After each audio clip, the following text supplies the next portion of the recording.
नमस्कार दोस्तों, कैसे हैं आप सब। आई थिंक आप सब बहुत बढ़िया होंगे। नवरात्रे चल रहे हैं और नवरात्रों में माता रानी की कृपा आप पर और आपके परिवार पर बनी रहे। आप सब दिल से रोहित चैनल में मेरे साथ इस समय जुड़े हुए हैं, इसलिए रोहित शर्मा आपका दिल से अभिनंदन करता है। दोस्तों, लोकसभा के अध्यक्ष कोटा के सांसद ओम बिरला ने कल हेमा मालिनी के नृत्य की मथुरा में जमकर तारीफ की और उन्होंने कहा कि हेमा मालिनी ने भारतीय संस्कृति को, भारतीय लोक संगीत को, भारतीय नृत्य को एक तरीके से जिस तरह से जीवंत किया हुआ है पूरे विश्व में, वो बेमिसाल है। ओम बिरला ने लोकसभा के स्पीकर हैं, मथुरा से तीसरी बार सांसद हैं हेमा मालिनी। उन्होंने खुली सभा में उनकी जिस तरह से तारीफ़ की, वो तारीफ़ तो काबिल तारीफ़ है, मानी जाएगी और ये माना जाएगा क्योंकि वो हैं इस काबिल। लेकिन हेमा मालिनी का दिल आजकल अंदर से क्यों दुख रहा है, उन्हें अंदर से क्या पीड़ा सता रही है, क्या इस बात का भी ओम बिरला को एहसास है? क्या इसको उन्होंने जानने का प्रयास किया? क्योंकि भाई पिछले ही दिनों कोटा में ही, जहां से वो ओम बिरला सांसद हैं, वहीं पर बातचीत के दौरान हेमा मालिनी ने कहा था कि धर्मेंद्र को, यानी उनके पति हैं, जो भारतीय जनता पार्टी के नेता, पूर्व नेता कह सकते हैं क्योंकि बीकानेर से 2004 में वो सांसद रह चुके हैं भारतीय जनता पार्टी से, उन्हें पिछले 60-65 सालों में फिल्म इंडस्ट्री में उन्होंने जो काम करके दिखाया है, जो लोकप्रियता हासिल की है और जिस तरह से उन्होंने जीवंत किरदार, हर तरह के किरदार निभाए हैं, उस नेता के साथ में अब से नहीं बल्कि विगत कई सालों से नाइंसाफ़ी हो रही है, अन्याय हो रहा है। वो अन्याय और नाइंसाफ़ी इसलिए है, हेमा मालिनी को ये दर्द इसलिए सता रहा है कि उन्हें अभी तक फिल्म इंडस्ट्री का दादा साहब फाल्के पुरस्कार, जिसको वो डिजर्व करते हैं, जिसके वो पूरे हकदार हैं, उन्हें अब तक नहीं मिला है।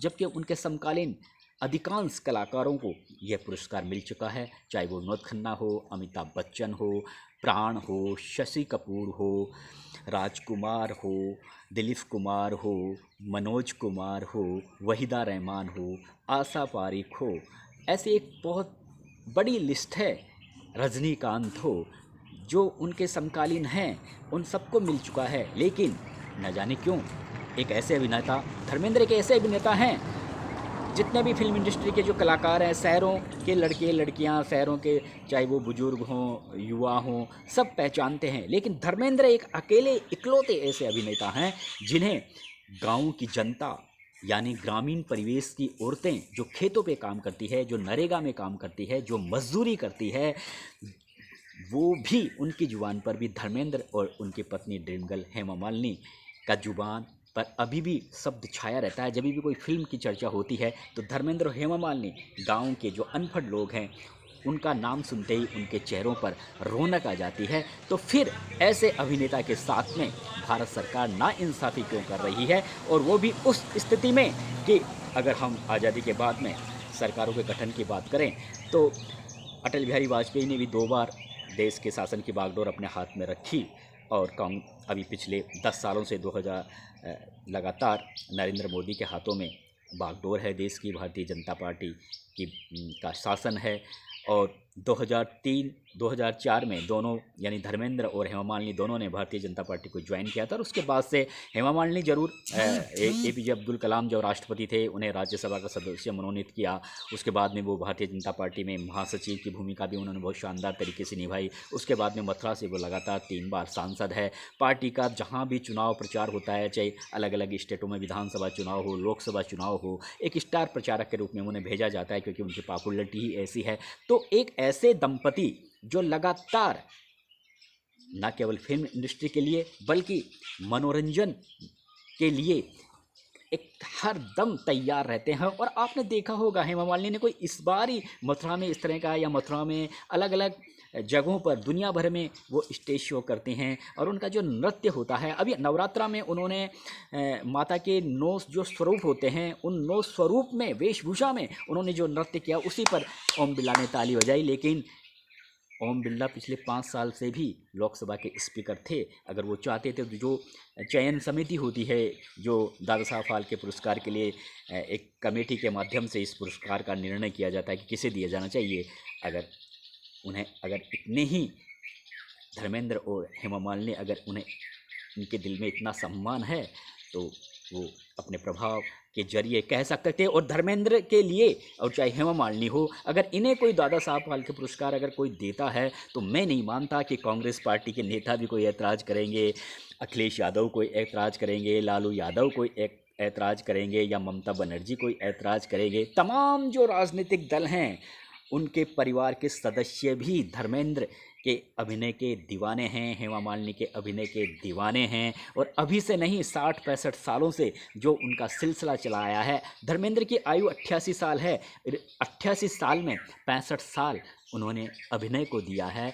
अब और ऐसे व्यक्ति को आप इतने बड़े सम्मान से अगर आप इतना समय लगा दोगे उन्हें ये पुरस्कार देने में, तो कहीं ना कहीं धर्मेंद्र एक मस्त मौला इंसान हैं। वो ज़्यादा फिल्म इंडस्ट्री की पार्टियों में भी नहीं जाते हैं और ना किसी की चमचागिरी करते हैं, ना कोई अपनी बात आगे रखते हैं। अगर कोई उन्हें सम्मान दे तो वो सम्मान ले सकते हैं, अदरवाइज़ उनकी ऐसी फितरत नहीं है। हेमा मालिनी की भी ऐसी फितरत नहीं है। अभी वो तीसरी बार सांसद चुनी गई हैं, लगातार भारतीय जनता पार्टी के लिए काम कर रही हैं। बाबुल सुप्रियो जैसे मंत्री बन जाते हैं, लेकिन हेमा मालिनी अभी तक मंत्री नहीं बन पाई है भारतीय जनता पार्टी की सरकारों में। मेरा कहने का मतलब ये था कि ये दो पति पत्नी ऐसे हैं जो चमचागिरी करना पसंद नहीं करते, अपने काम से मतलब रखते हैं। अपने उनके अलग लाइफ स्टाइल और चमचागिरी करेंगे कि क्योंकि उन्होंने फिल्म संसार से इतना, इनसे डायरेक्टर और निर्देशक इतना कमाए हैं और इन्होंने खुद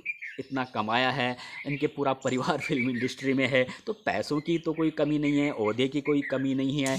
लेकिन एक जो सम्मान होता है, अगर जीते जी किसी को सम्मान दे देते हैं तो उसे ये एहसास होता है कि हाँ, मैंने जो काम किया है उसको सरकारों ने भी एप्रिशिएट किया है और वास्तव में उन्होंने कोई काम किया है, तो उस कलाकार को संतुष्टि मिलती है। अगर अदरवाइज आप मरने के बाद में अगर आप किसी भी तरह का कोई भी बड़ा पुरस्कार देते हो तो उस पुरस्कार के मज़े तो उसके परिजन लूटते हैं और उसके परिजन ही आनंद की अनुभूति महसूस करते हैं। दिवंगत आत्मा तो ऊपर स्वर्ग में रहती हैं, वो तो अपने आँखों से ये सब देख नहीं सकती, ना कोई संतुष्टि महसूस कर सकती है। हालांकि हम अपने शब्दों में ज़रूर कह सकते हैं कि धर्मेंद्र की दिवंगत किसी भी स्टार के लिए या किसी भी ऐसे व्यक्ति के लिए जिन्हें कोई पुरस्कार दिया जाता है मरणों के उपरांत, और तो ये हम कह देते हैं कि हाँ, उनकी आत्मा को भी संतुष्टि मिल रही होगी। कहने का मतलब ये है कि अगर कोई इंसान, अगर उसे जीते जी ही अगर उसका हकदार है तो उसे ज़्यादा देर नहीं करनी चाहिए।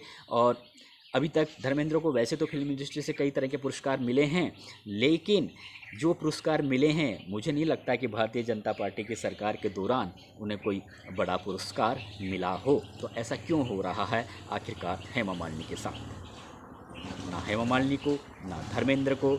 इसीलिए उन्होंने कोटा के दशहरा मेले में जब वो पिछले दिनों आई थी तो उनकी ज़ुबान से ये शब्द निकल गए और निकलेंगे, ज़रूर निकलेंगे, कि एक ऐसे शख्स ने, ऐसा नहीं है कि वो भारतीय जनता पार्टी के नेता हैं या भारतीय जनता पार्टी की सरकार हैं तो उन्होंने इस तरह के सब अपने दुख व्यक्त किया। उन्होंने डिजर्व, वो उनका कहना है कि धर्मेंद्र इस काम को डिजर्व करते हैं। 350 से ज़्यादा फिल्में बना चुके हैं और इन 350 से ज़्यादा फिल्मों में करीबन 140 से ज़्यादा फिल्में सुपर हिट रही है, 250 से ज़्यादा फिल्में हिट रही है। हेमा मालिनी के साथ करीबन 3 दर्जन से ज़्यादा उनकी फिल्में हैं, सभी फिल्में पॉपुलर रही हैं। रोमांटिक फिल्में की हैं, एक्शन वाली उन्होंने फिल्में की है, हर तरह का उन्होंने किरदार निभाया है।